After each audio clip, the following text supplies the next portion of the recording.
کو 12 منٹ کا کر لیں۔ اعوذ باللہ من الشیطان الرجیم، بسم اللہ الرحمن الرحیم۔ رب اشرح لی صدری ویسر لی امری واحلل عقدۃ من لسانی یفقہوا قولی۔ الصلاۃ والسلام علی اشرف الانبیاء والمرسلین واہل بیتہ الطیبین الطاہرین المعصومین المنتجبین المکرمین الحر المیامین واللعنۃ الدائمۃ علی اعدائہم اجمعین من یوم عداوتہم الی یوم لقاء اللہ۔ قال اللہ الحکیم فی کتابہ المجید وفرقانہ الحمید، بسم اللہ الرحمن الرحیم۔ انا انزلناہ فی لیلۃ القدر وما ادراک ما لیلۃ القدر، لیلۃ القدر خیر من الف شہر، تنزل الملائکۃ والروح فیہا باذن ربہم من کل امر، سلام ہی حتی مطلع الفجر۔ اللہم صلی علی محمد و آل محمد۔ آج ماہ مبارک کے 5ویں دن میں ہم داخل ہو چکے ہیں، اور اللہ وحدہ لا شریک نے ہمیں یہ توفیق عطا فرمائی کہ ہم اور آپ ماہ مبارک کے 5ویں دن کے روزے کی سعادت سے مزین ہیں۔ 5ویں دن میں معصومین علیہم السلام کی طرف سے نقل شدہ دعائیں بہت ساری ہیں، لیکن ہم اس دعا کو لے کر چل رہے ہیں کہ جن 30 دعاؤں کو معصومین علیہم السلام سے ہر روز کے مخصوص دن پڑھی جانے والی دعا کے طور پر معین بیان کیا گیا ہے۔ دعا کا متن کچھ یوں ہے: اللہم صلی علی محمد و آل محمد، بسم اللہ الرحمن الرحیم،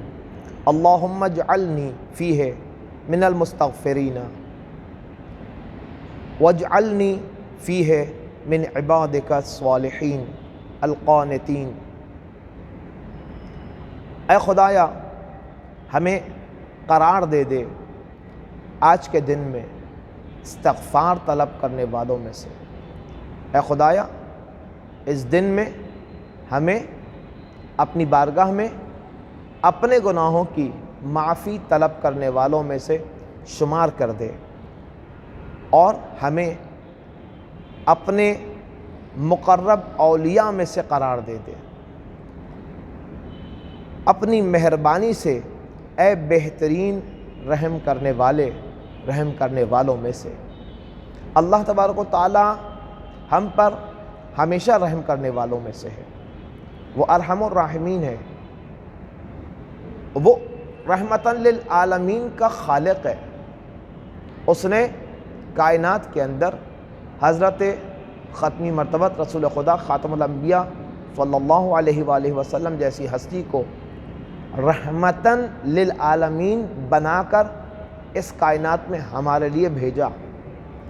جو ایک ہستی کو رحمت برائے کائنات اور عالمین کے لیے بنا کر بھیجے، وہ خود کون سی ذات ہوگی، کتنی عظیم ذات ہوگی۔ اس ذات کی بارگاہ میں ہم اس سے دعا یہ کر رہے ہیں کہ ہمیں اے خدایا استغفار طلب کرنے والوں میں سے قرار دے۔ کیا یہ وہی بارگاہ نہیں ہے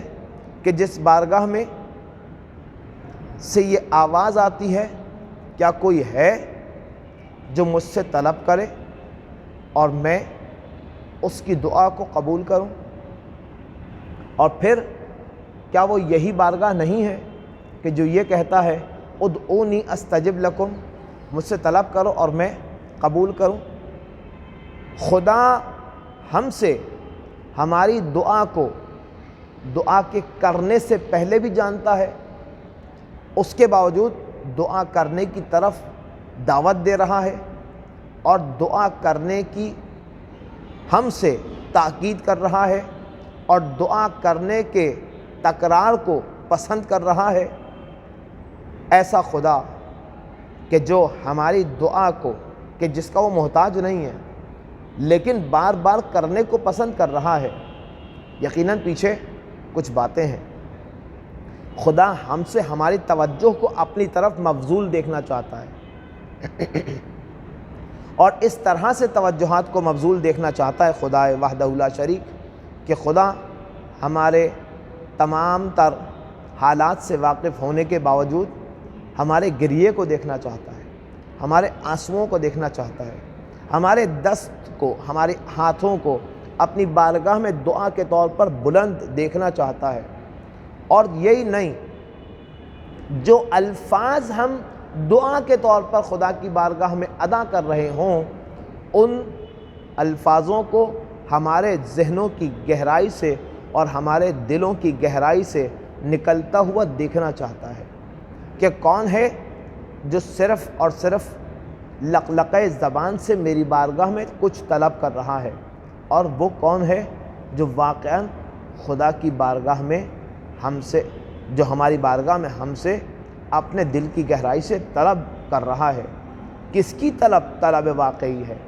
کس کی طلب طلب ظاہری ہے، کس کی طلب طلب حقیقی ہے، کس کی طلب ظاہری و باطل نما ہے، اس کو پہچان کر خدا رات کے اندھیرے میں سجدے کی حالت میں لمبے لمبے سجدوں کے ذریعے سے ہماری ان تمام تر خطاؤں کو معاف کرنا چاہتا ہے، اور چاہتا ہے کہ ہم خدا کی بارگاہ میں رات کے تاریکی میں واجب نمازوں سے ہٹ کر بھی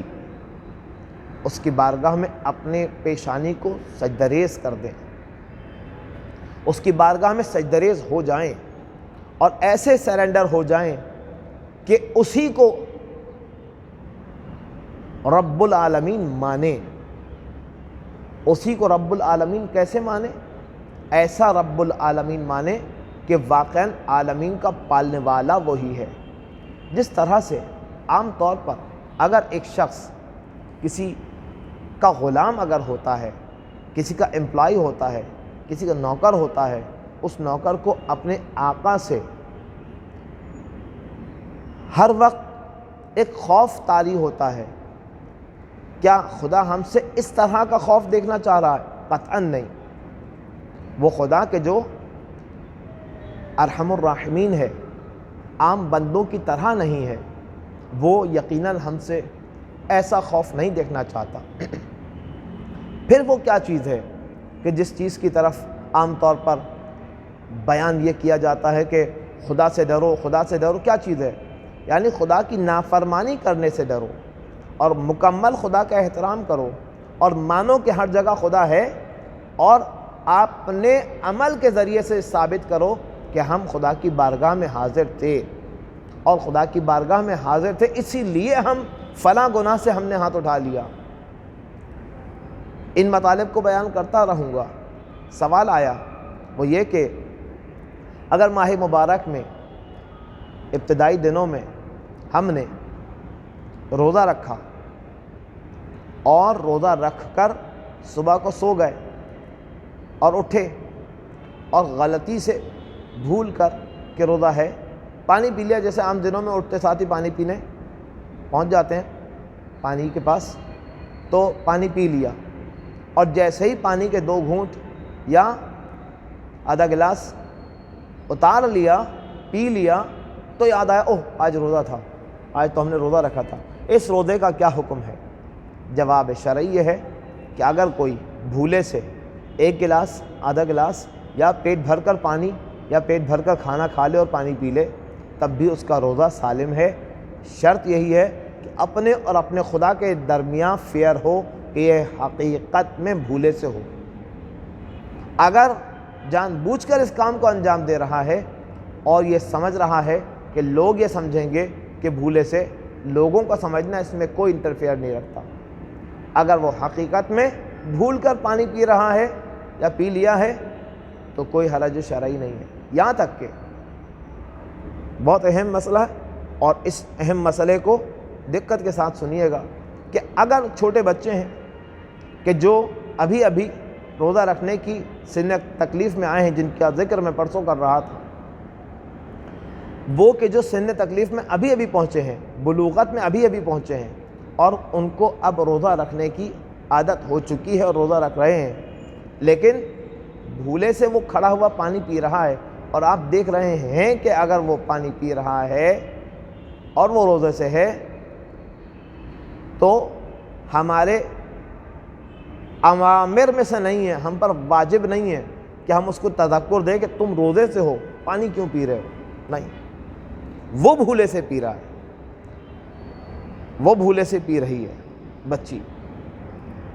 اگر وہ بھولے سے پانی پی رہی ہے یا پانی پی رہا ہے، کیا اس کو تذکر دینا اور اس کو پانی پینے سے روکنا واجب ہے؟ بالکل واجب نہیں، اس سے اپنی توجہ ہٹا لیں اور اس کو روزہ اس طرح سے رکھنے دیں جیسا روزہ اس نے سیکھا ہے اور انجام دے رہا ہے، اور یہ پانی بھول کر پی رہا ہے اس کو الگ سے تذکر نہ دیں۔ اچھا، ایک یہ مسئلہ۔ دوسرا مسئلہ یہ کہ اگر کوئی شخص، سوال آیا کہ اگر کوئی شخص وضو کر چکا ظہرین کے وقت اور ظہرین کی نماز کے لیے وضو کر کے نماز پڑھ لی، اور اب مغرب کا وقت آنے والا ہے اور مغرب کا وقت داخل ہو گیا، اور مغرب کے وقت کے داخل ہو جانے پر اسے داخل ہو جانے تک اسے کوئی ایسا کام پیش نہیں آیا، کوئی ایسا حدث اصغر یا اکبر پیش نہیں آیا کہ جس کے ذریعے سے وضو ٹوٹ جاتا ہے، کیا یہ اسی وضو سے جو اب تک باقی ہے نماز مغربین پڑھ سکتا ہے، یا اس کو نماز مغربین کے لیے الگ سے وضو کرنا ہوگا؟ سوال یہ آیا ہے، جواب یہ ہے کہ جو شخص بھی ایک وضو کرتا ہے، جب تک وہ وضو خود وضو باطل نہیں ہو جاتا، ٹوٹ نہیں جاتا، حدث اصغر یا حدث اکبر، حدث اصغر اس کو چیز کو کہا جاتا ہے کہ جس سے وضو ٹوٹ جاتا ہے، اور حدث اکبر اس چیز کو کہا جاتا ہے جس سے غسل واجب ہو جاتا ہے۔ تو اگر ایسا کوئی امر پیش نہیں آیا ہے، نہ سویا ہے، نہ واش روم گیا ہے، اور تمام تر اس کے احکامات باقی رہے کہ اس کا وضو باقی ہے، آیا نماز مغرب پڑھ سکتا ہے اسی وضو میں؟ جی ہاں، آرام سے پڑھ سکتا ہے، دوبارہ وضو کے تجدید کی ضرورت نہیں ہے، کر لے تو نور علی نور ہے، لیکن ضرورت نہیں ہے، ضرورت شرعی نہیں ہے، شرعاً جی ہاں نماز اسی وضو میں جس وضو سے ظہرین پڑھی تھی مغربین بھی پڑھ سکتا ہے۔ اب ایک چیز صرف عرض کروں گا روزے کے حوالے سے کہ خدا وحدہ لا شریک کی طرف سے آنے والے حضرت رسول خدا خاتم الانبیاء محمد المصطفیٰ صلی اللہ علیہ وآلہ وسلم فرماتے ہیں کہ روزہ ان چار کے لیے نہیں ہے۔ کن چار کے لیے روزہ نہیں ہے بھائی؟ یعنی روزہ صحیح نہیں ہے ان چار کا، کہ جو قال انہ قال لا صیام لمن اصل امام، وہ کہ جو امام معصوم علیہ السلام کی معصیت انجام دے، امام معصوم سے کوئی جھوٹ نسبت دے، امام معصوم کی طرف کوئی نازیبہ الفاظ کو تعبیر کرے، ایسا شخص کہ جو حالت روزے میں ہے اور معصوم کی طرف کوئی بات نقل کرتا ہے کہ جو بات خود معصوم نے نقل نہیں فرمائی تھی، امام معصوم نے ارشاد نہیں فرمائی تھی، اور حالت روزے میں اگر وہ کہتا ہے تو ایسے شخص کا روزہ نہیں ہے، ایسے شخص کا روزہ باطل ہے۔ اور پھر فرمایا ولا صیام لعبد عابق حتی یرجع، اور ایسے شخص کا بھی روزہ نہیں ہے نمبر 2 کہ جو حالت روزہ میں تو ہو لیکن کسی کا غلام ہو اور اس حالت غلامی میں اپنے آقا سے بھاگ گیا ہو، ایسے شخص کا آقا کی اجازت کے بغیر روزہ بھی باطل ہے۔ یہ مستحب روزوں کی بات ہو رہی ہے، یہ فقط اور فقط مستحب روزوں کی بات ہو رہی ہے۔ اگر رجب کا، شعبان کا، یا ذی الحج کا، یا سال کے کچھ اور دنوں کا، یا مہینے میں اول و وسط و آخر کا اگر کوئی روزہ رکھتا ہے، ان روزوں کو اگر کوئی رکھتا ہے اور ان 4 حالات میں سے کوئی ایک ہے تو اس کا روزہ باطل ہے، صحیح نہیں ہے۔ واجب روزے میں یہ حکم نہیں ہے، لیکن ہے یہ حکم صرف مستحبی روزے کے لیے کہ اگر کوئی شخص کسی کا غلام ہے اور اپنے آقا کی اجازت کے بغیر وہاں سے فرار کر گیا ہے، اس کی اطاعت سے باہر نکل گیا ہے اور مستحبی روزے رکھ رہا ہے، ایسے شخص کا روزہ خدا کی بارگاہ میں قبول نہیں ہے۔ ولا صیام لعمراء ناشرہ، اور ایسی عورت کا روزہ رکھنا کہ جو اپنے شوہر کی نافرمان ہو، مستحبی روزہ بھی رکھ رہی ہو اور شوہر کی ذمہ داریوں کو انجام بھی نہیں دیتی ہے، ذکر میں، نماز میں، عبادات میں، روزے رکھنے میں بہت آگے ہے، لیکن گھر کے اندر چار دیواری میں شوہر کی فرما برداری میں نافرمان ہے، شوہر کی اطاعت اور اس کے حقوق کی انجام دہی میں خلاف ورزی کرتی ہے، ایسی عورت کا روزہ خدا کی بارگاہ میں، روزہ مستحب روزہ خدا کی بارگاہ میں قبول نہیں ہے۔ ایسا شخص کہ جو خدا کی بارگاہ میں اپنے والدین کے لیے عاق ہو گیا ہو، یعنی عاق الوالدین اولاد ہو، اور وہ روزہ رکھ رہا ہو، نمازیں پڑھ رہا ہو، عبادات انجام دے رہا ہو، والدین راضی نہ ہو، ایسے شخص کا مستحبی روزہ خدا کی بارگاہ میں قبول نہیں ہے۔ بس 4 ایسے افراد ہو گئے کہ جن 4 افراد کے روزوں کو خدائے وحدہ لا شریک مستحب حالت میں اگر روزہ رکھا ہے قبول نہیں کرتا۔ غلام جو اپنے آقا سے فرار کر گیا ہو جب تک واپس نہ لوٹ جائے، اور ایسی عورت کہ جو اپنے شوہر کی نافرمان ہو، اور ایسا شخص کہ جو امام کی نافرمانی کرتا ہو اور امام کی طرف غلط بات کو نسبت دیتا ہو، اور عاق والدین فرزند، ایسا بیٹا یا بیٹی جو والدین کو اتنا آزار اور اتنی تکلیف دیتا ہو اور دیتی ہو کہ والدین اس سے تنگ آئے ہوئے ہوں اور والدین نے اسے عاق کر دیا ہو، دل سے عاق کر دیا ہو، چاہے زبان پر نہ لائے ہو، اگر یہ مستحب روزے رکھ رہی ہے یا رکھ رہا ہے خدا کی بارگاہ میں قبول نہیں ہے۔ اے خدایا بحق اہل بیت اطہار علیہم السلام ہم سب کو توفیق عطا فرما کہ ہم ایسے روزے رکھیں کہ تیری بارگاہ میں مقبول ہو جائیں۔ اے خدایا بحق محمد و آل محمد اپنے 12ویں کے ظہور میں تعجیل فرما۔ وآخر الدعوانا ان الحمد للہ رب العالمین۔ اللہم صلی علی محمد۔